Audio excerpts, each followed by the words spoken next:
Let's talk about how the NIV Bible translation deals with the Greek word ergon or erga, which is translated usually works or deeds. And the NIV does something funny. When the writer, Paul, James, others, is talking about works in contrast to faith, say Galatians, you are saved by faith, not by works. Or Ephesians or Romans, Paul talks about this a lot.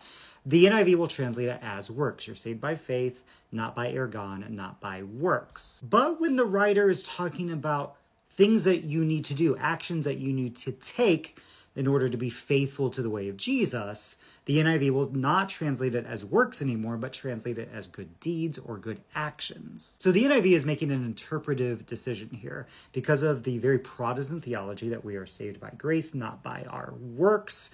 The NIV almost always trends towards translating ergon as works in a negative sense when it's this contrast with grace, and trends towards translating ergon as deeds or actions when it's something that we're supposed to do.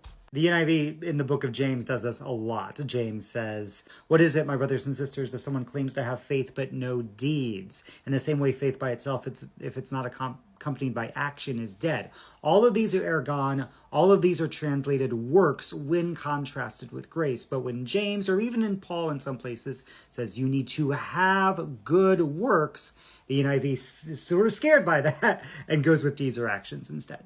This shows us the importance of theology and what it can do to people. I think Luther was right that we needed to restore a sense of what justification was, which was the actions of God, the actions of Jesus accomplished through incarnation, crucifixion, resurrection. Justification is not something that we did, but something that God did on our behalf. And salvation, the actions that come out of our justification, have to have a fruit. They have to bear good works because that's what justification does. It puts us in right relationship. Salvation is a participatory act by people as they engage in being one with the divine. But when we sort of combine these categories of justification and salvation and participation, then there's this downward spiral of the NIV being really nervous to translate ergon as works in a positive sense.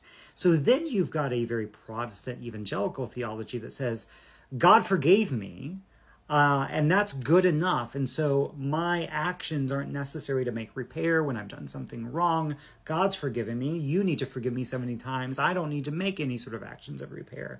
Has implications for how the church puts itself out in the world. Are we simply made right with God and therefore we don't have any duty to bear good works in our lives and to bear good works in society? The NIV would say like, oh, you need good deeds, good actions, but not good works. And that can have this sort of mutative, corrupting effect on the Christian mind that no one actually needs to be up to anything good. God took care of all that already.